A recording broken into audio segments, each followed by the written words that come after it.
Hi, my name is Packy, creator of Pack Rat's Shack. I upcycle furniture, build out of pallet wood, finish interior spaces, and have a vendor booth for my creations. Welcome to my world. Well guys, another delivery from Lowe's over here. Just in the middle of hauling it inside before more rain sets in. Hopefully we have a little bit of a clear space. It's already been delayed twice because of all the rains from Hurricane Helen. So grateful to have it on site now. This is all the fun that I got to deal with on this pre-painted trim. You can see how marred up the faces are. And on about 3/4 of them, the labels are stuck on solid to the faces, even though they say back face on them. Some employee just really doesn't know the difference or how to follow directions. This is how you can tell. The bottom edge is jagged from where the piece was sitting as it went through the primer coating phase. Plus, the back face you can still see wood grain through from a standard primer. The front face is thick and solid with an above average primer coating that leaves the face and sides smooth with no graining left. This one has the label on the right side.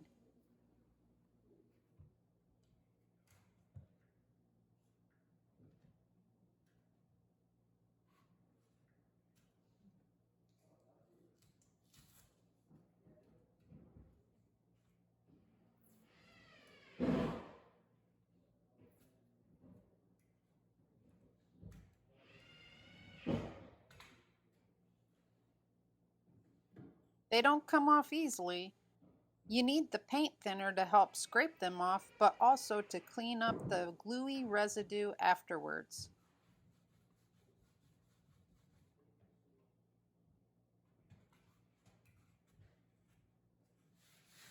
You can see all the labels on the ground from all of them that I've already scraped off. Then of course I need to scuff sand and clean off all of the debris before I can proceed with my paint coat.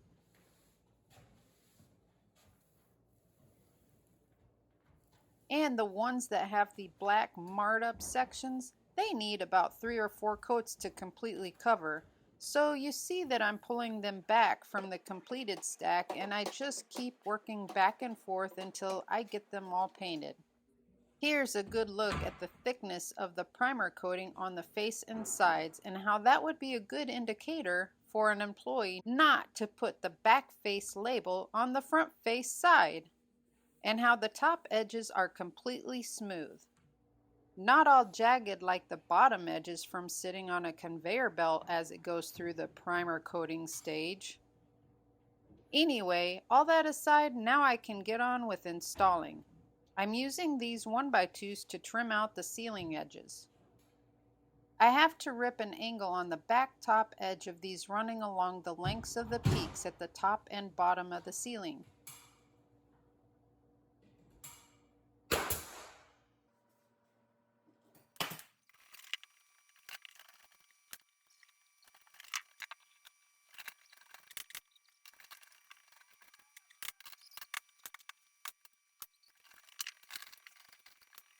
These that run in this direction only need the angles cut on each end where they butt into the wall or end at a corner.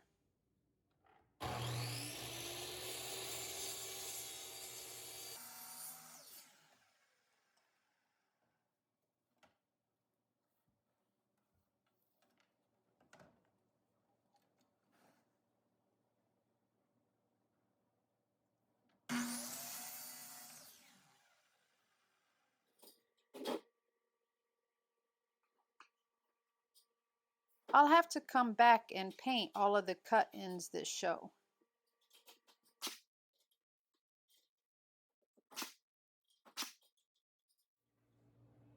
Now, I can't continue on with the trim until I figure out how I want to trim out the peaks. You guys, I'm just winging this. I've never done a peak of a cathedral ceiling before, but this is what I figured out the start of my idea is.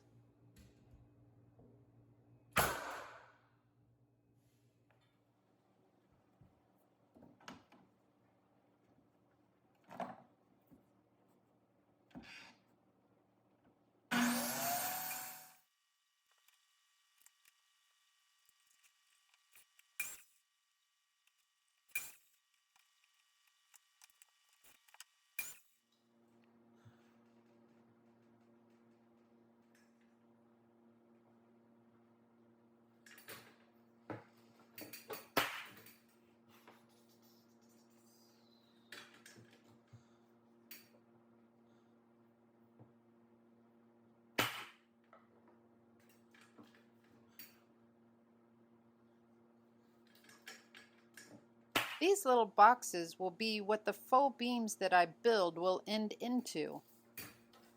Now I can continue on with trimming out the ceiling.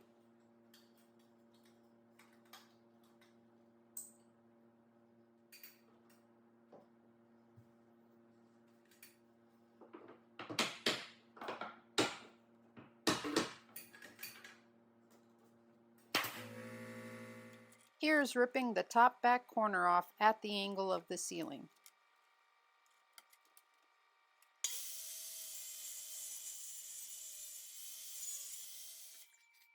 I am gluing and finish nailing everything into place. The glue is what holds everything into place long term. The nails stick it in now. The base does go a lot faster because I don't have to climb up and down a ladder. I'm using 1x4s for all of the base and window trim.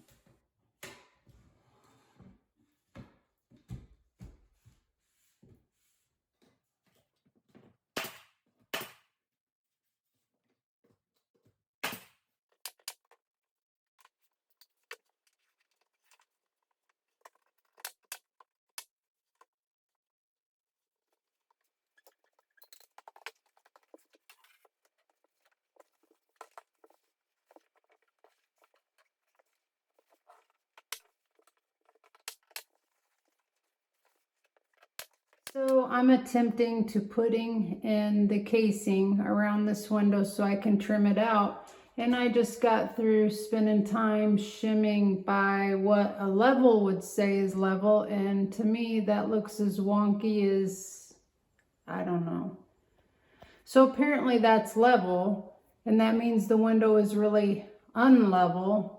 But at some point, visual aesthetics has to come into play. I guess it'll be a game of what's halfway in between leveled correctly and what looks better, because that definitely don't look good. I had gotten some 1x6s for all of the window jambs to rip them down into the width I'll need because they are wider than 1x4s and each is slightly different.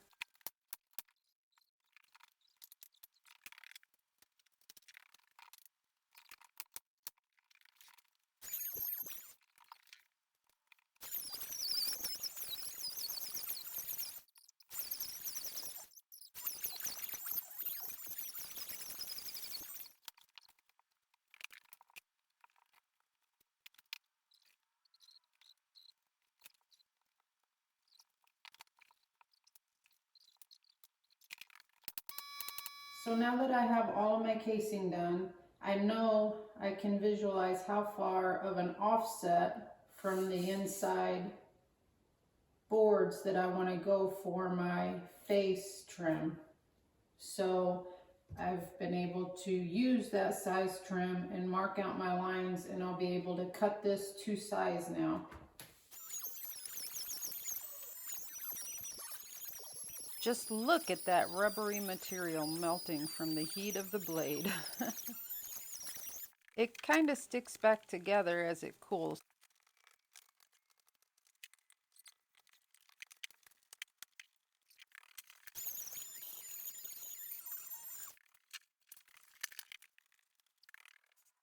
So a quick cut with the utility knife cleans up the edges.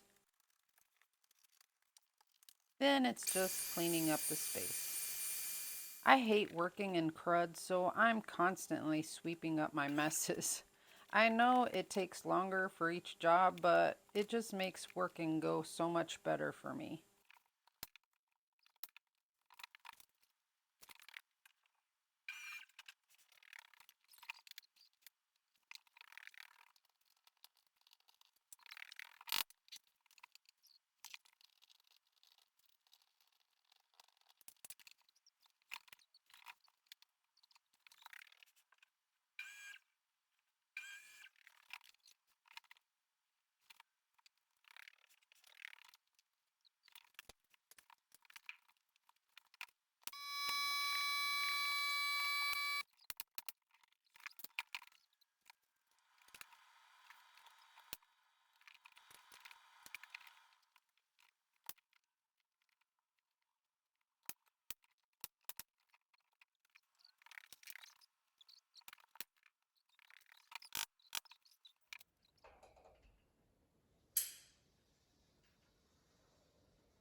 Caulking really finishes everything off.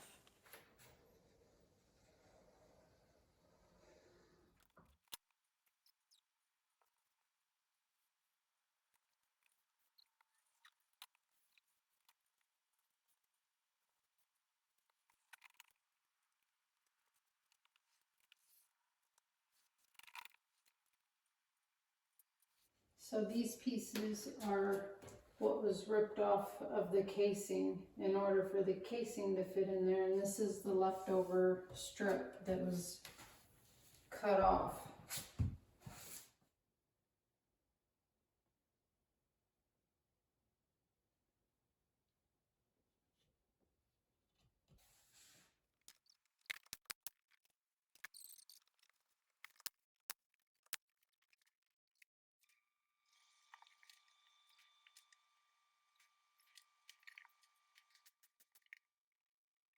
I try to use everything I can and waste as little as possible.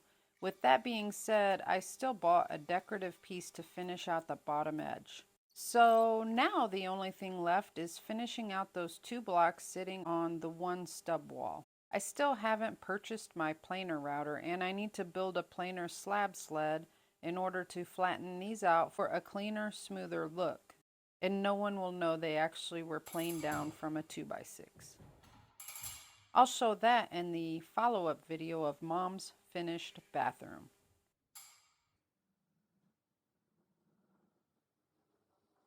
Back to finishing out her bedroom. There's caulk, and more caulking. Then there's more ripping, sanding, cleaning, and painting of trim.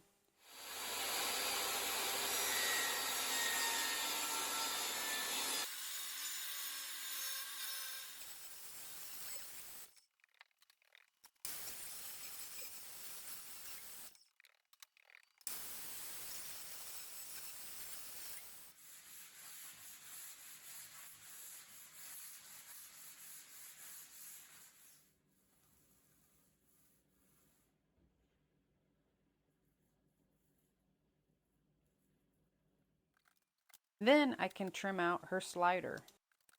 She's getting here soon.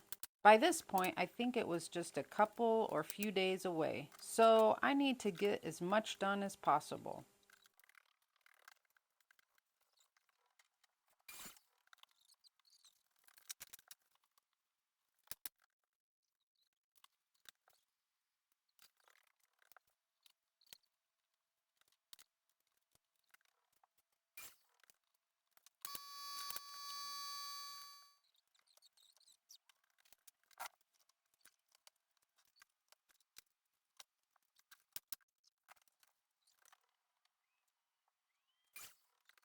Here I've cut the header for her slider, and guess what I used for it? This piece was actually used to get across the missing ground in front of the house at the front door before the front porch was built. I've removed all of the cross pieces that were used for footings. This piece has lots of history and foot traffic on it in and out of this house while it was being built. It deserves a place in the house. Although it shows all of the wear marks of use, we don't need all that dirt that comes along with it. So I'm cleaning it up with some bleach water that'll kill off any bacteria or bug infestation that comes along with being out in the elements. Then it's a couple of coats of primer and layering on the paint until we like the coverage. By this time, Mom had moved down and she wanted to finish painting her header.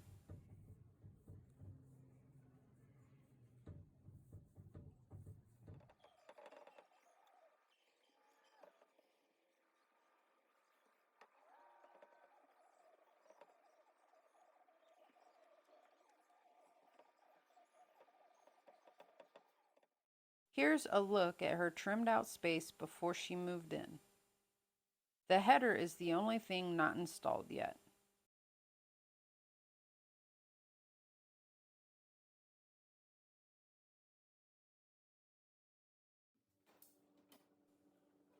Now I move on with the same out in the living space. I get an average measurement to rip the jam trim down to.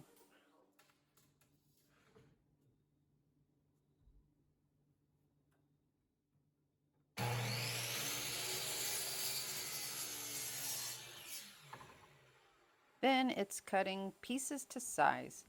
I do top and bottom first so the sides further support the top into place.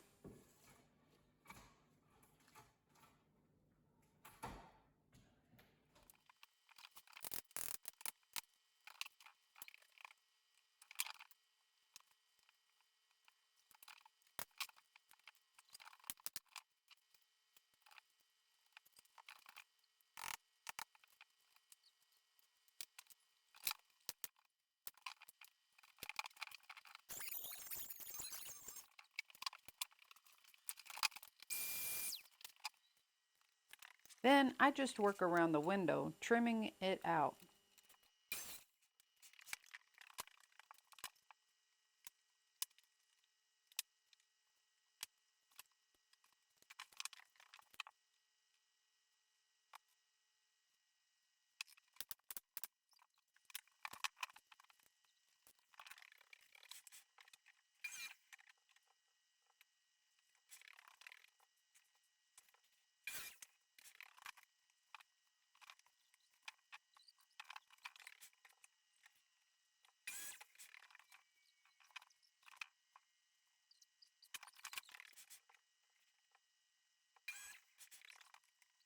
And of course, I do the same for the other two windows.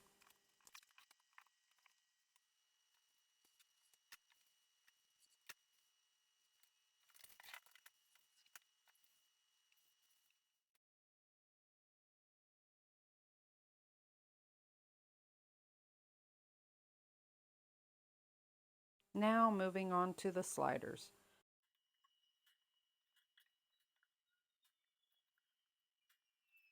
Honestly, I spaced out on these doors. I was going to do the same headers as I did for the ones in our bedrooms,